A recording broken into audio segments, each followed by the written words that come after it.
You're watching the late night news time for all the action from FIFA 2010.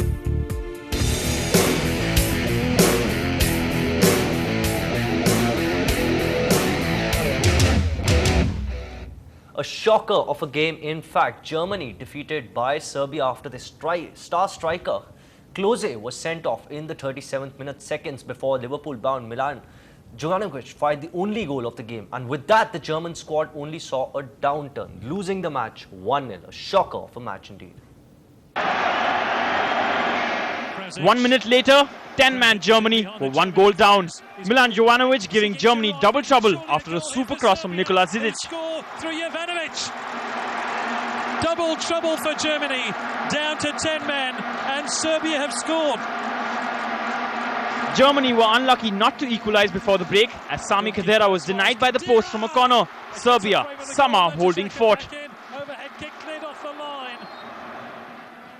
Khedira was back at the helm, helping Lukas Podolski take a shot at goal, but the Polish-born striker shot wide as Germany began running out of time. Podolski goes close.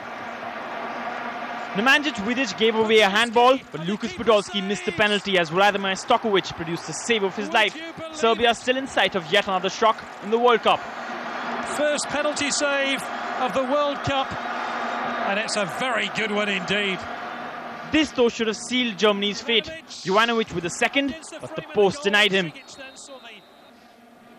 In the end, the three-time world champions just couldn't muster up enough firepower to turn it around, from looking like the best team in the tournament to now needing to win their last game to enter the round of 16.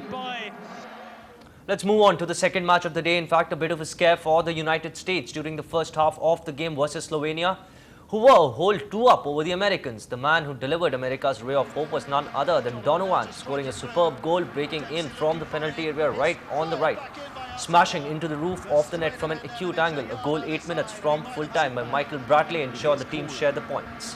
Bradley, son of coach Bob Bradley, is the first player to score a FIFA World Cup goal in a team coached by his father. And it is going to be a booking here as well for Andras Kern.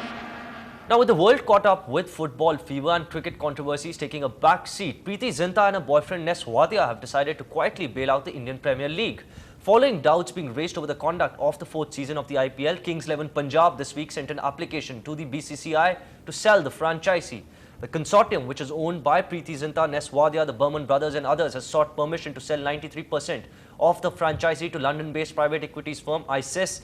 At this point, it's not known who ISIS is acquiring the franchisee for, though rumours suggest, purely rumours though, is that Videocon might be in the fray. Preeti Zinta will be retaining 7% of her current 23% stake. Some news from the Asia Cup. The tail wagged for Bangladesh but failed to stop the inevitable as they suffered second successive defeat and went down against Sri Lanka by a whopping 126 runs in their second Asia Cup encounter.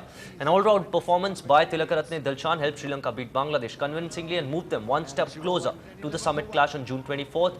Sri Lanka outclassed their opponents in all three departments of the game. But tomorrow is what is the big match. India versus Pakistan, a potential semi-final. Well, cutouts of Vikram have been bathing in milk since morning. Vikram's fan clubs had a host of Pal Abhishekams across the city as Mani Ratnam's Ravanan, starring him and Aishwarya Rai, released today.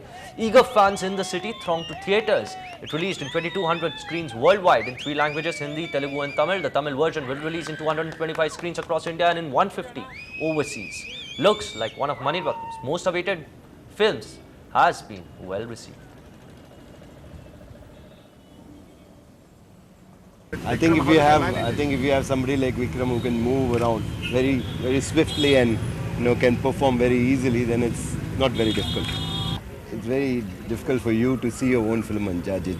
Last 3 days was hectic, and whole of last night I didn't sleep because I was in anticipation what's going to happen. And I think the responses I've been getting from morning, like there's standing ovation at this theatre and that theatre, and people have liked it, and I mean that's fantastic when you're doing a film that's not entirely commercial, a film that, I mean, for every scene or dialogue or something you get claps. Imagine a film which is so real, so close to life, and people are actually clapping for you. It means Mani sir has scored big time and we're all with him, and it's so exciting.